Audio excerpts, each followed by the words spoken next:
Assalamualaikum warahmatullahi wabarakatuh. Salam sejahtera untuk kita semuanya. Yang kami hormati tim panitia KKN UI SIM Jepara, yang kami hormati teman-teman semuanya yang mengikuti KKN periode 10 tahun 2021 tahun ini. Alhamdulillah wa syukur ala ni'amillah. Pada kesempatan kali ini saya akan mencoba sharing bersama tentang bagaimana luaran pengabdian kepada masyarakat. Sebagaimana yang sudah dipahami oleh teman-teman semua, bahwa KKN tahun ini di antara program kerjanya adalah pengabdian berbasis kemitraan. Nah, ini saya akan sharing bagaimana sih luaran pengabdian kepada masyarakat yang harus dipenuhi di dalam kegiatan ini. Luaran pengabdian pada umumnya dibagi menjadi dua. Ada luaran wajib yang mana harus dipenuhi oleh tim pengabdi. Dan yang kedua, ada luaran tambahan, di mana luaran tambahan ini bersifat sunnah. Kalau dipenuhi akan lebih bagus, dan bila tidak mampu untuk memenuhi, tidak ada masalah.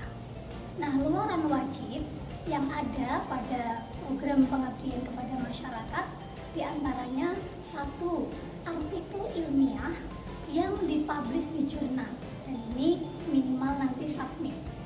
Yang kedua adalah video kegiatan, jadi video kegiatan rangkaian kegiatan pengabdian.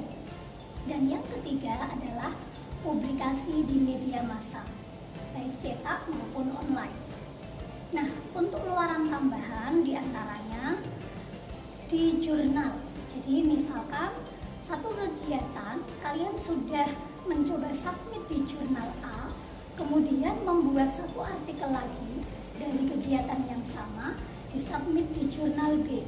Nah, ini jurnal B akan menjadi luaran tambahan. Selanjutnya ada proceeding. Proceeding ini bentuk publikasi yang biasanya dihasilkan setelah mengikuti seminar atau call for paper. Dan yang ketiga adalah hak kekayaan intelektual atau HKI. Nah, teman-teman semuanya, salah satu contoh bagaimana artikel ilmiah yang kemudian dihasilkan dari kegiatan pengabdian ini bisa dilihat di slide. Jadi artikel ilmiah di sini bukan artikel yang diupload di blog atau di web, tetapi artikel ilmiah di sini adalah karya ilmiah tentang pengabdian yang sudah kalian lakukan dan dipublikasikan di jurnal pengabdian kepada masyarakat. Nah, sebagaimana kita tahu, jurnal itu ada yang fokus penelitian dan ada yang fokus pengabdian. Nah, ini teman-teman nanti memilih jurnal pengabdian kepada masyarakat. Selanjutnya, bagaimana sih komponen dalam menyusun artikel ilmiah? Yang pertama yang perlu kita perhatikan adalah title atau judul.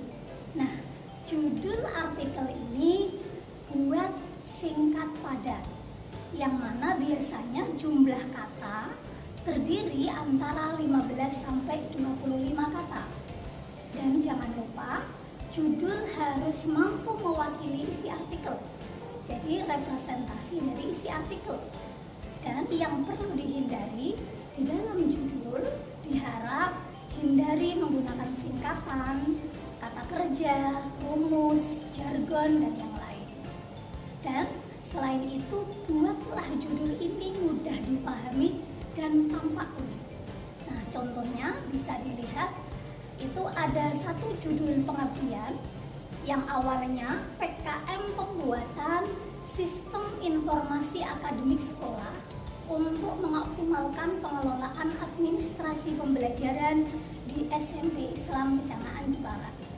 Kemudian untuk dirubah jadi judul artikel menjadi pembuatan aplikasi e-examination berbasis komputer dalam upaya menuju sekolah ramah lingkungan di Kabupaten Jepara.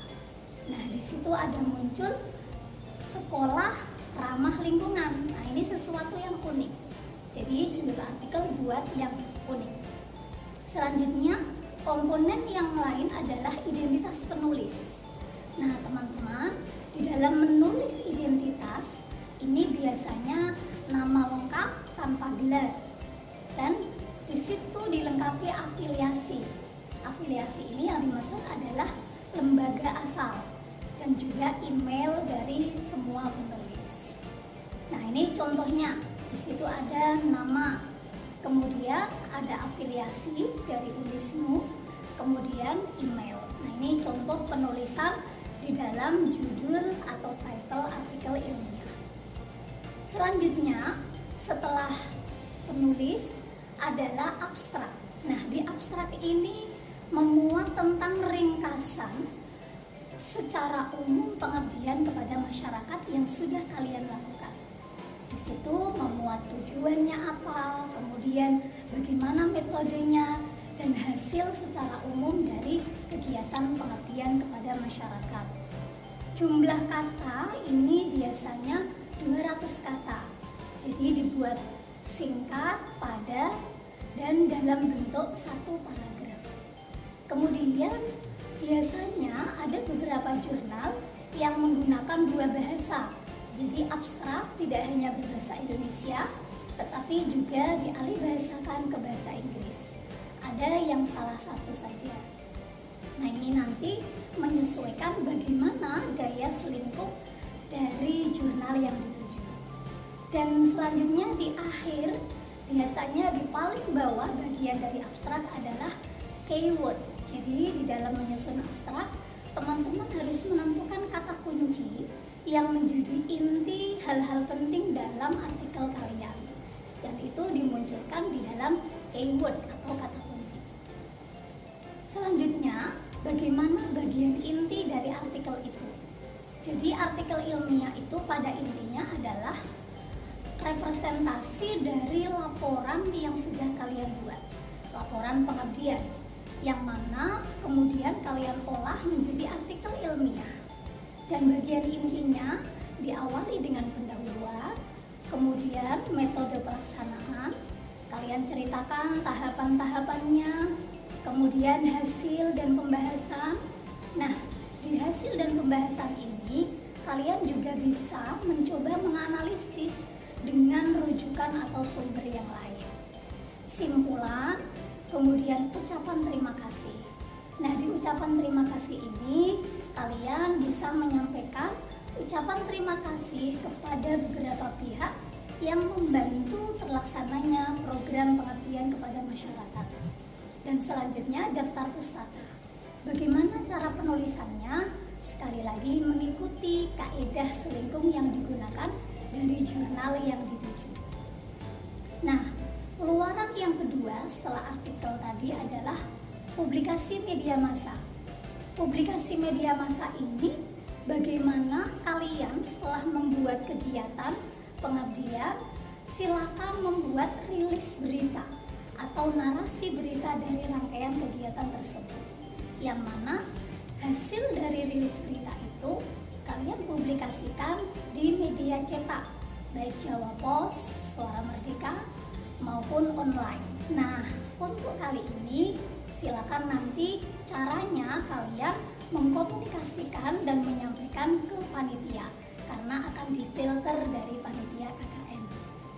Nah, bagaimana isi berita dalam publikasi media massa? Isinya jangan lupa tentu di situ ada nama kegiatannya apa, tujuan kegiatannya dan juga materinya.